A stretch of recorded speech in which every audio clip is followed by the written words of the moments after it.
Mungu wake. Na wewe kwa ajili ya Mungu wako. Bwana asifiwe sana. Haleluya. Ni neno la Bwana, sema amen. Ni neno la nani? Ni neno la Bwana, sio maneno yangu. Haleluya.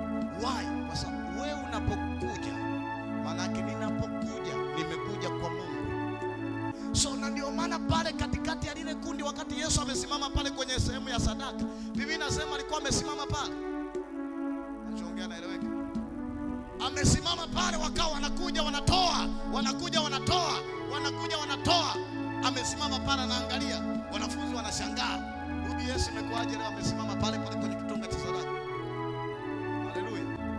Wakati amekuja yule mwanamke mjane, Biblia inasema alikuwa na sendi ya mwisho, si ndio? Yesu alipoiona ile kitu, akasimamisha mkutano, akasema mnanisikia nyinyi? Nakusikia.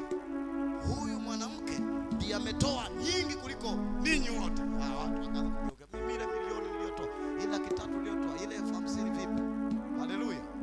Hiyo inaonyesha kwamba katika madhabahu unapotoa, sikiliza, hakuna unayempa mtu hapa kwenye madhabahu. Naongea naeleweka? Yesu hata kama humuoni kwa macho, hata kama humuoni kwa namna unavyofikiria wewe, lakini inapohusisha kitu ni madhabahu, maana yake Mungu yuko pale anaangalia. Naongea naeleweka? Wewe unadhani unaweka pale kwenye kikapu, lakini kiroho ni kwamba Mungu anapokea mikononi mwake. Bwana asifiwe sana. So na ndio maana nasema kwamba ni lazima ujue ni nini ambacho ninapoenda mbele ya au ninaposikia cha kufanya mbele za Bwana, ili Mungu aweze kunitoa na kunibariki. Lazima ujue kuna mahali utahitaji kupitia. Sema amen. Kama Ibrahimu. Sasa nimejua sasa hivi, pamoja na mambo yote ambayo sasa nimejua, ukiwa umefikia urefu, unajua kuna wakati unafanya kitu kwa Mungu mpaka wewe unajua kweli hapa nimefanya. Nachoongea naeleweka? Kwa sababu chochote unachokuwa nacho ni cha Mungu. Bwana asifiwe sana. Naomba tumalizie kitabu kile cha Wafalme sura ya 17. Wafalme wa kwanza sura ya 17. Wafalme wa kwanza sura ya 17 mstari wa 8 mpaka mstari wa 16. Wafalme wa kwanza sura ya 17 mstari wa 8 mpaka mstari wa 16. Biblia inasema, ndio, neno la Bwana likanijia kusema. Neno la Bwana likanijia kusema, ondoka uende Sarepta ulio mji wa Sidoni ukae huko. Ondoka nenda Sarepta katika mji huko ukakae. Ndio, tazama nimemwagiza mwanamke mjane. Huyu ni nabii Elia. Basi akaondoka akaenda Sarepta. Ndio, hata alipofika langoni pa mji, kumbe mwanamke mjane alikuwa akiokota kuni. Ndio, akamwita akamwambia, niletee na kuomba maji kidogo chomboni nipate kunywa. Niletee maji kidogo wapi? Chomboni. Chomboni nipate kufanya nini? Kunywa.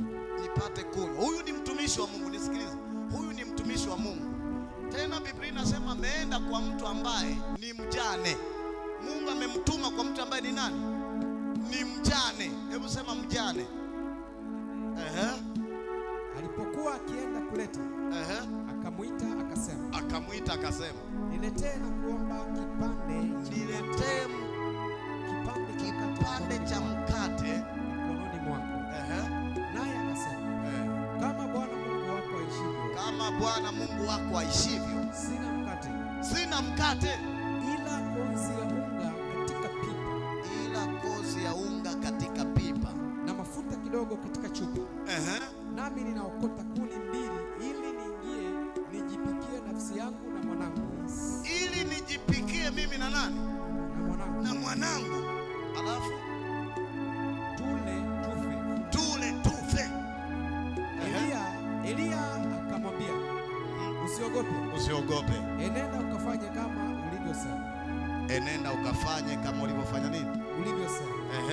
Lakini unifanyie kwanza mkate mdogo ukaniletee. Lakini unifanyie nini kwanza mkate mdogo? Kisha ujifanyie nafsi yako na mwanangu. Kwa kuwa Bwana Mungu wa Israeli asema hivi. Kwa kuwa Bwana Mungu wa Israeli asema hivi. Lile pipa la unga halitapunguka wala ile chupa ya mafuta haitaishi. Lile pipa la kapu la unga halitafanya nini? Halitapunguka wala chupa ya mafuta haitafanya nini? Haitaisha.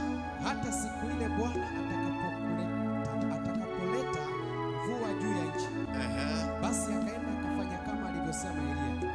Akaenda akafanya kama alivyosema nani? Elia. Hebu sema tena, kama alivyosema nani? Elia.